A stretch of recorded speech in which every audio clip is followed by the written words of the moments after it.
Oke, Assalamualaikum warahmatullahi wabarakatuh. Halo semuanya, perkenalkan nama saya Fenita Risadila Johansyah, biasa dipanggil Fenita. Saya seorang mahasiswi semester 6 jurusan Sastra Inggris UPI, dan aku di sini bakal menyampaikan materi webinar public speaking dalam sesi paralel ini dengan topik "Semua mata tertuju padamu menjadi public speaker yang berkesan dan tak terlupakan". Oke, sebelum dimulai materialnya, aku ingin teman-teman dengerin audio yang ada di slide selanjutnya. Boleh di-next?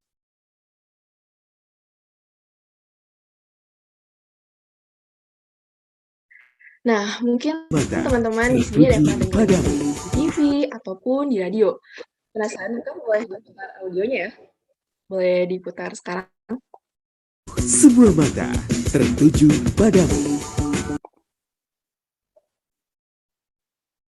Nah, gimana? Apa audio yang tadi itu terdengar familiar di telinga teman-teman? Boleh dong kalau pernah dengar, komen di kolom chat, terus sebutin juga pernah dengarnya di mana.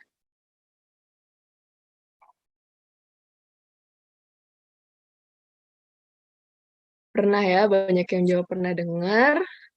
Oke, kira-kira di mana nih? Wah, ada yang jawab Miss Indonesia. Oke deh, kalau gitu boleh langsung di-next aja ya. Oke, bener banget tadi jawaban yang dijawab oleh teman-teman di kolom chat, bahwa audio yang tadi itu slogan dari acara pageant atau kontes kecantikan yang terkenal, yaitu Miss Indonesia. Kenapa sih di perkenalannya aku bahas Miss Indonesia? Ada yang bisa tebak?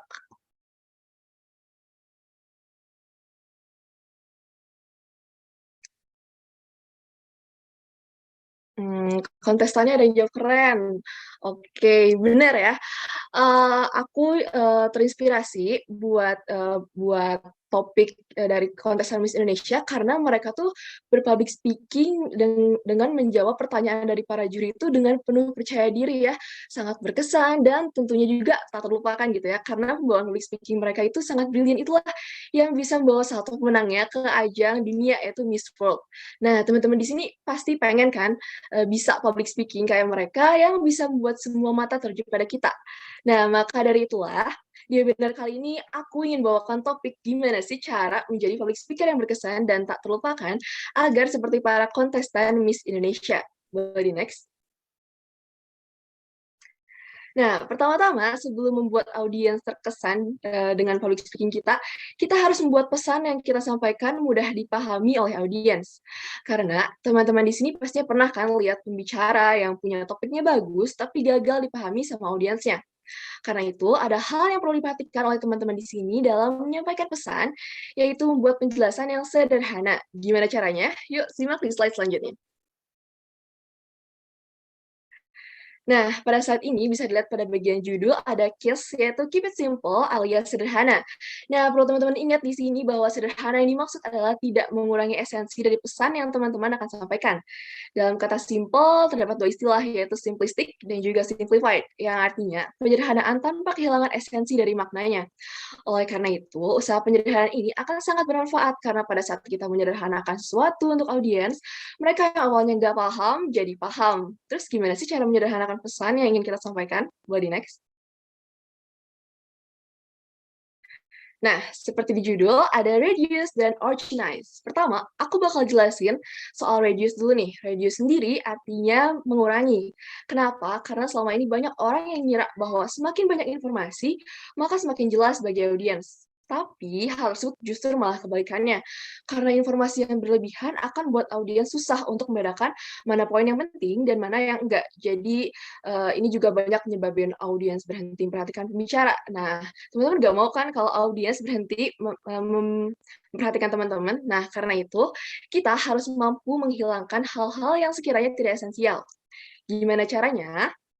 Untuk reduce hal-hal yang tidak esensial, ada dua hal. Pertama, teman-teman harus identifikasi dulu nih esensi inti dari topik teman-teman itu apa, lalu teman-teman harus mengabaikan apa aja sih hal-hal yang sekiranya mengganggu topik inti teman-teman. Dan yang kedua, itu harus analisis esensi intinya dari topik inti teman-teman gitu ya. Lalu kembangin topik intinya. Lalu selanjutnya ada organize.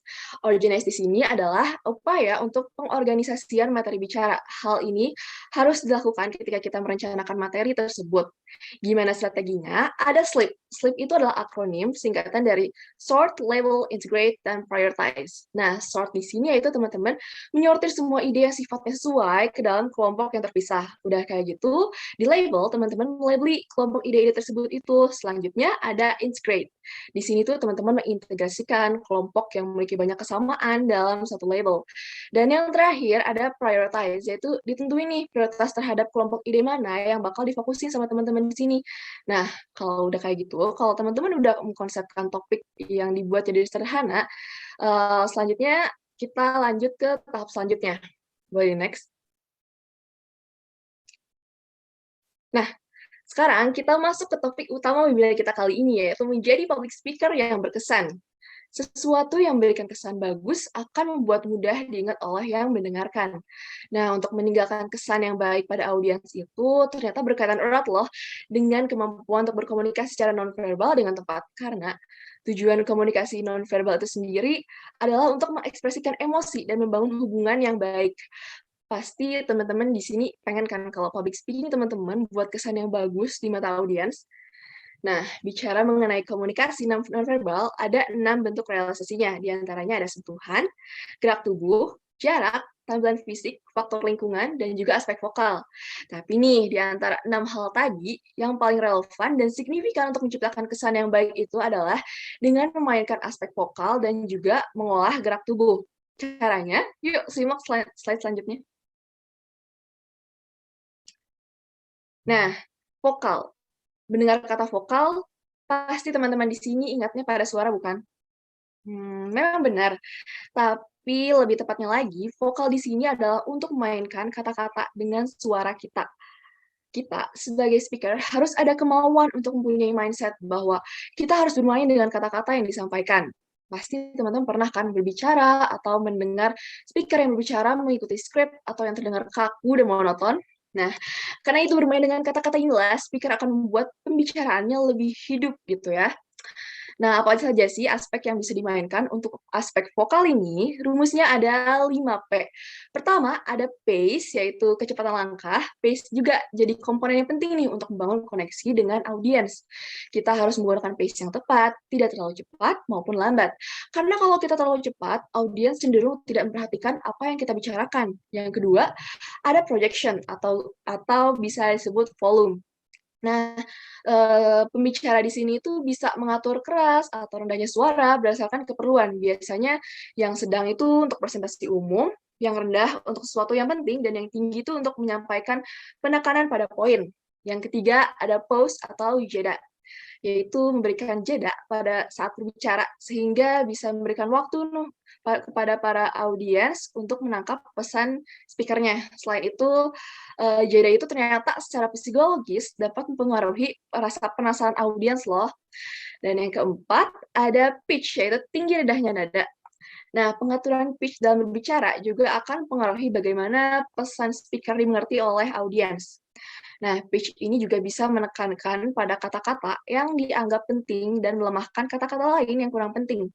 Sehingga kata yang mendapatkan penekanan itu akan mendapatkan pemaknaan lebih dari kata-kata yang ditekankan gitu ya. Dan yang terakhir, ada pronunciation atau pelafalan. Nah, pronunciation ini berkaitan dengan kejelasan pengucapan kata, mulai dari nama orang, perusahaan, keywords, dalam presentasi ya, keywords dalam presentasi. Nah, pronunciation ini juga penting untuk kredibilitas speaker, karena kalau misalnya kita salah pelafalan, kredibilitas kita sebagai speaker itu bakal menurun karena kita salah pelafalan tersebut ya. Lalu selanjutnya adalah mengolah gerak tubuh.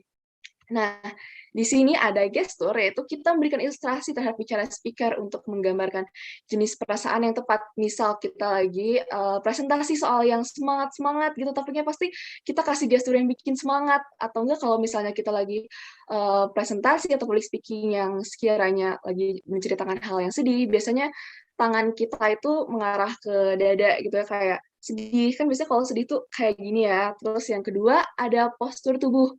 Nah, kalau untuk postur tubuh itu pastikan teman-teman berdiri tegak, terus level dagunya berbanding sejajar. Jadi biar gak kaku kayak robot, jadi pastiin teman-teman jangan kaku kayak robot gitu ya. Dan yang ketiga ada kontak mata. Nah, kontak mata ini upaya untuk bangun koneksi dengan audiens. Jadi jangan tatap dahi mereka, tapi tatap matanya, karena ibaratkan kalau misalnya teman-teman ngobrol sama teman atau sama keluarga gitu, pasti pengennya tatap matanya kan, nggak enak kan kalau misalnya lagi ngobrol tapi kemana-mana. Nah, itu tuh sama kayak kita lagi bicara sama audiens, audiens juga pasti pengennya kita punya kontak mata sama mereka biar lebih terkoneksi dan lebih ada chemistry yang diciptakannya gitu ya. Dan yang terakhir ada ekspresi wajah. Nah, ekspresi wajah ini kita jangan lupa senyum, terus kita harus jadi happy fires. Kenapa? Karena kalau kita bete menyampaikannya, atau enggak nada kita datar, atau enggak kita kayak terlihat jutek, atau bahkan suaranya terlihat kayak marah-marah gitu ya, pasti audiens itu bakal jadi bete atau males dengerin kita, karena aura itu tuh menyebar. Kalau kita menyebarkan aura positif, maka audiens itu bakal ikut senang juga. Tapi kalau misalnya kita menyampaikan aura yang negatif, audiens juga bakal terbawa negatif dari aura kita. Jadinya kita juga harus bawa jadi happy virus gitu ya, jangan lupa senyum, kayak gitu. Nah, boleh slide selanjutnya? Nah, gimana sih cara agar, pembicaraan kita tuh membekas dalam ingatan dan tentunya tak terlupakan seperti topik kita kali ini? Boleh next.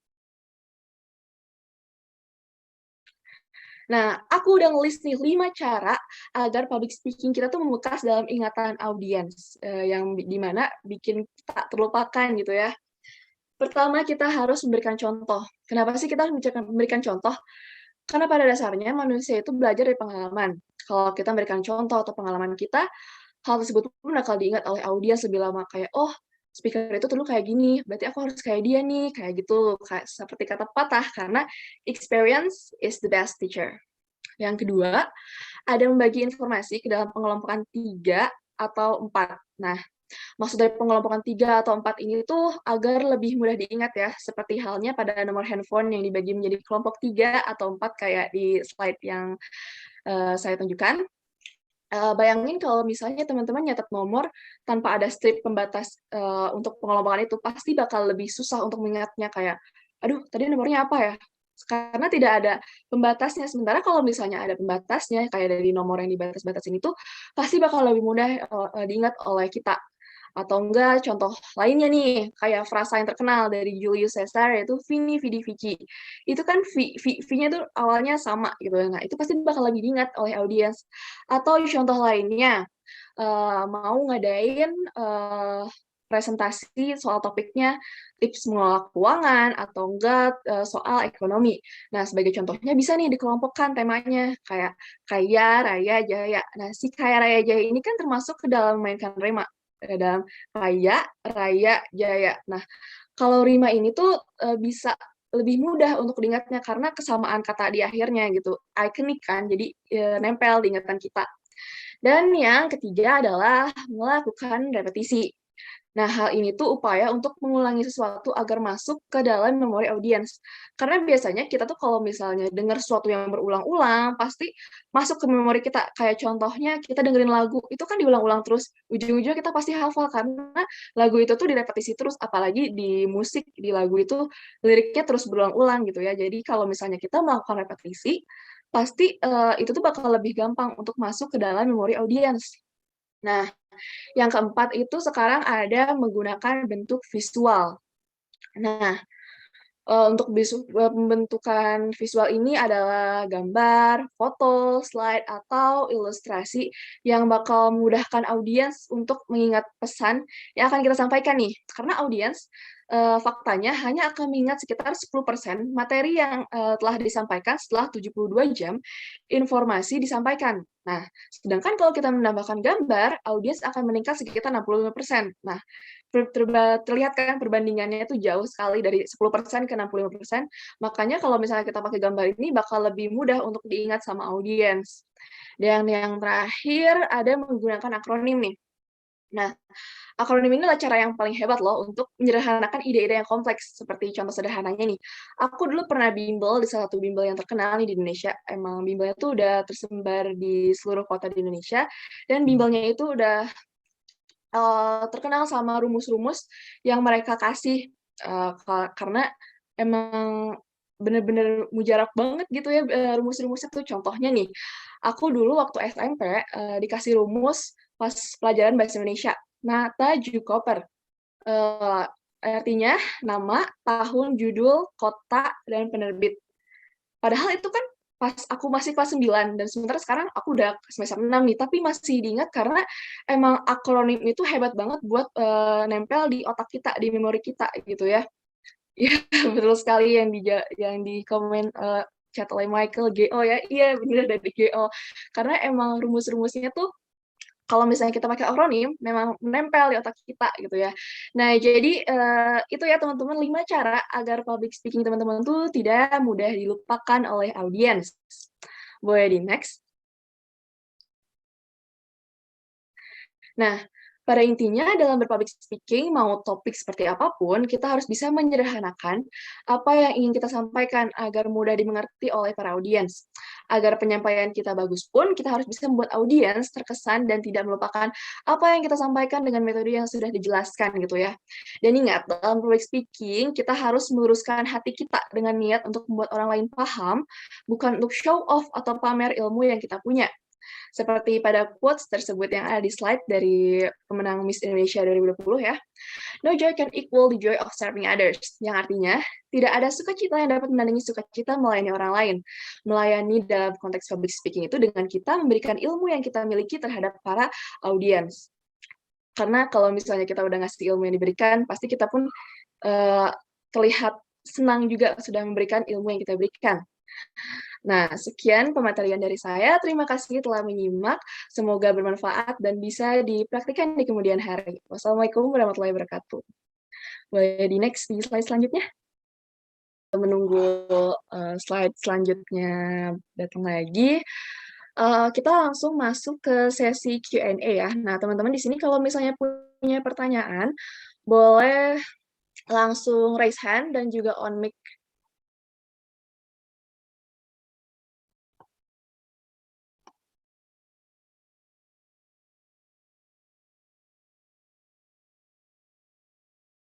On kan mikrofonnya, Kak?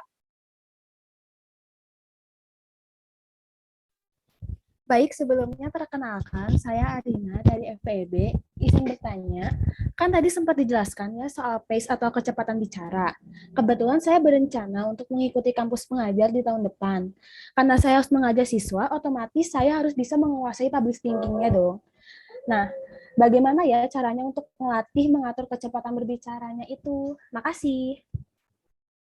Oke, halo Karina. Jadi untuk mengatur kecepatan langkah ini disarankan untuk sering berlatih bicara ya. Apalagi kan Kak Arina mau ikut kampus mengajar nih. Coba latih aja seolah-olah lagi ada di kelas, lagi ngajar siswa.